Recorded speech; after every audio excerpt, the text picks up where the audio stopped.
péché, la sainteté. Apprenez à voir au-delà des tombes une armée. Prophétisez sur vos enfants. Prophétisez sur vos familles. Prophétisez sur vos parents. Prophétisez sur vos frères et sur vos sœurs. Parlez des bonnes choses.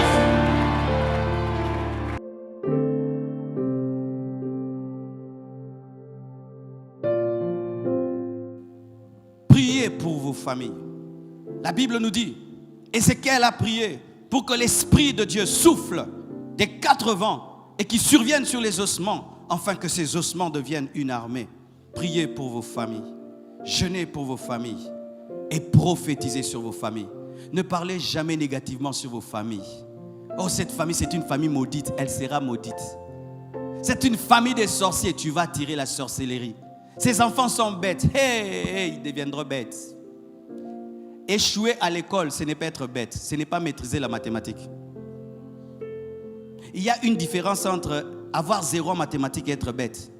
Comme moi là, je ne suis pas fort en mathématiques, mais je suis très intelligent. En parler.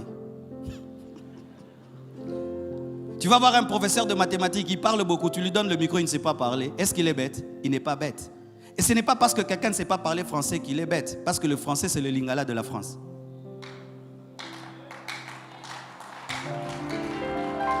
Un Quinois qui parle le lingala très bien, il est très intelligent. Maintenant, quelqu'un qui parle très bien français, ce n'est pas toujours l'intelligence. Maintenant, ton enfant étudie et il échoue en français. Tu dis tu es bête parce que tu ne maîtrises pas le français, alors que c'est un grand mécanicien qui peut te faire Ford. Ford a échoué à l'école, mais il a fait Ford. Bill Gates a échoué, mais il est Bill Gates. Il n'est pas bête, mais l'école n'a pas compris son intelligence. Mon frère, un professeur t'appelle et il te dit que ton enfant est bête. Ne le dis pas. Gueule le professeur et donne un conseil à ton enfant.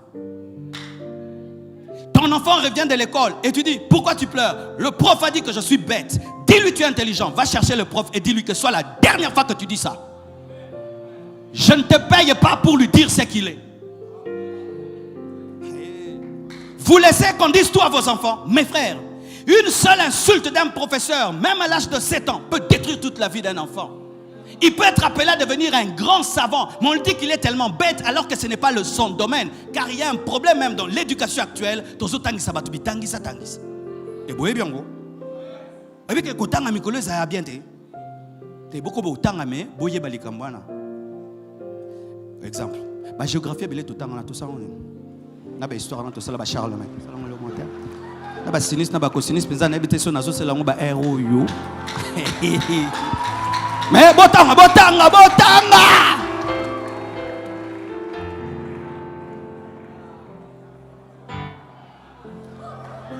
Donne-moi la main. Vous savez que les études ont changé. C'est nous au Congo, on continue toujours à étudier comme en 1930. Oui, comme en 40-45. Ces derniers temps, on étudie comme ça, vous savez. Tu étudies selon ta destinée. Dès le départ, quand tu es enfant, on te positionne. On ne t'encombre pas de connaissances dont tu n'as pas besoin. Moi, je suis mécanicien. Oh, circonférence, et à terre, oh, magma, oh, U.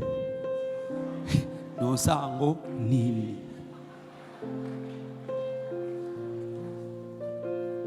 Alors, quelqu'un échoue dans de telles écoles où on lui enseigne tout, même ce dont il n'a pas besoin, et il échoue dans un domaine qui n'est pas son domaine, il est bête. Non!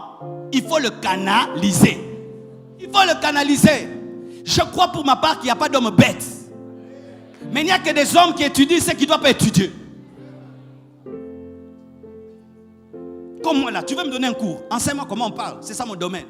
Tu veux m'enseigner maintenant les comptabilités. Non, va enseigner ça aux diacres. Qu'eux puissent compter bien l'argent.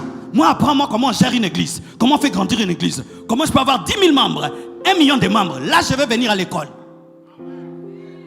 Mais si tu m'enseignes la comptabilité, j'échoue. Je ne suis pas bête. Je suis numéro 9. Tu veux m'apprendre à être gardien de but.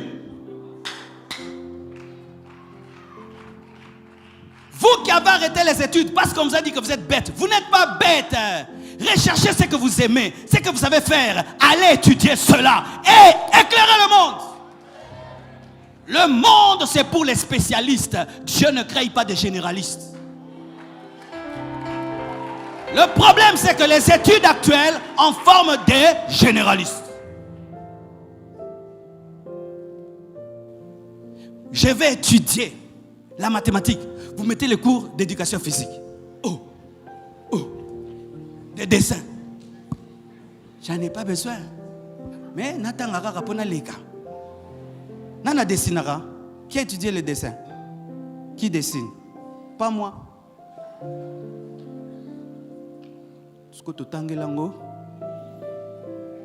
Mais tangango kaka tanga.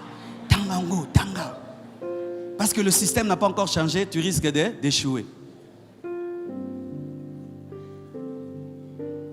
Amen. Prophétisez sur vos familles. Déclarez qu'elles vont changer. Déclarez qu'elles sont bénies. Réveille-toi le matin, bénis ta maison.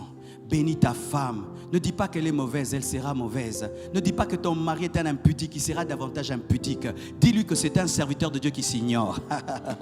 Dis-lui, tu es un serviteur de Dieu qui s'ignore. Ne dis pas à ton mari ce que tu vois en lui, mais dis ce que Dieu t'a révélé qu'il est. Ne dis pas aux os qui sont os, parce qu'ils le sont déjà. Tu dis à ton enfant qui est prostituée. Et ça, Nasa déjà prostituée. Mais dis-la, servante de Dieu, ça ce n'est pas ta vie. Waouh! Là tu as parlé. Apprenez à parler. Dans le monde spirituel, quand tu cites un mot, tu attires l'esprit du mot. Joel Osteen le dit. Il dit, faites attention à ce que vous dites. Ne prononcez pas les mots sans comprendre ce que vous faites. Car tout mot prononcé attire l'esprit du mot. C'est pourquoi lui-même, quand il est fatigué, si tu dis, Joël, tu es fatigué, il dit, non, j'ai besoin de repos. Différent. Quand je dis j'ai besoin de repos, j'attire le repos. Mais quand je dis je suis fatigué, j'attire la fatigue. Tu as une famille merveilleuse.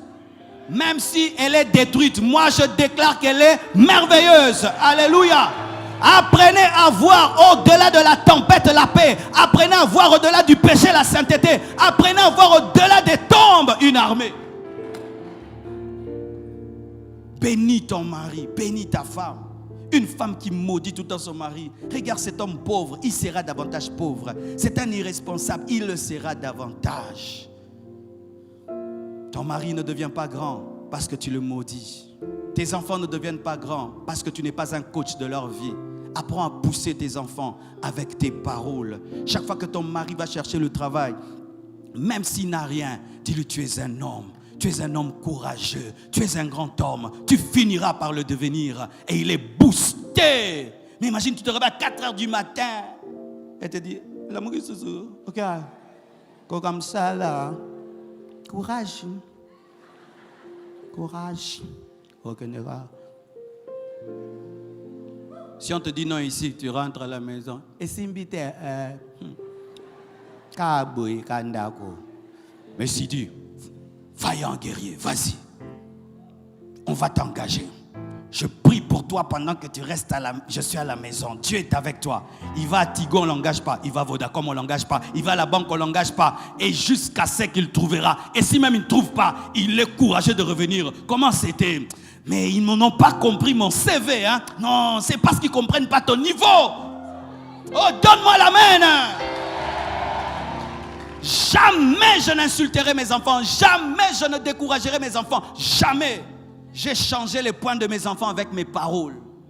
Ma fille échoue en mathématiques, mes frères. 4 sur 10, 3 sur 10. Quand elle rentre, pourquoi? Madame a dit que je suis bête. Hé, tu dis à ma fille bête. Tobimelaï. Expliquez-moi une bota bête. On dit que ce soit la dernière fois que tu dis ça à notre fille. Elle est très intelligente, mais toi, tu es méchante. Et puis on ramène l'enfant. Ne dis jamais que tu es bête. Tu es très intelligente. Sois concentré. Travaille.